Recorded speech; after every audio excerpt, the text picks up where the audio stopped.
নতুন মরশুমকে সামনে রেখে গত 29 জুলাই থেকে অনুশীলন শুরু করে দিয়েছে মোহনবাগান সুপার জায়ান্টের সিনিয়র দল।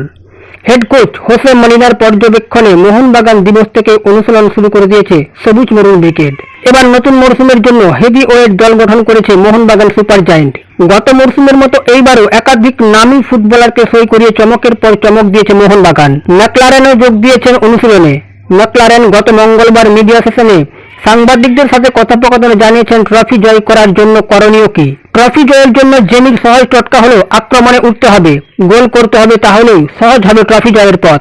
মেলবোর্ন সিটি এফসির প্রাক্তন ফুটবলার তথা মোহনবাগানের নবাগত স্ট্রাইকার জেমি ম্যাকলারেন বলেছেন, একজন স্ট্রাইকার হিসেবে আক্রমণাত্মক ফুটবল খেলার জন্য সবসময় নিজেকে তৈরি রাখতে হবে। গোল করার সুযোগ যত বেশি তৈরি হবে, ম্যাচ জয়ের সম্ভাবনা তত বেশি বৃদ্ধি পাবে, যা দলকে জয়ের দিকে নিয়ে যায়, সর্বোপরি ট্রফি জয়ের সম্ভাবনা বৃদ্ধি করে। 30 বছর বয়সী ম্যাকলারেন শুধু গোলদাতা হিসাবেই নয়, দলকে নেতৃত্ব প্রদান করার জন্য পরিচিত।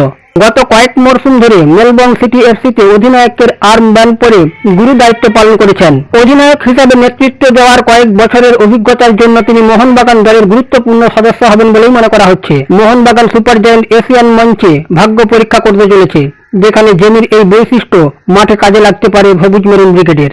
জেমি ম্যাকলারেনের গোল করার দক্ষতা ও নেতৃত্বের অভিজ্ঞতাটা কতটা কাজে আসে মোহনবাগানের, তা সময় বলবে। তবে এই নবাগত স্ট্রাইকারের দিকে তাকিয়ে মোহনবাগান ম্যানেজমেন্ট সহ সমর্থকেরা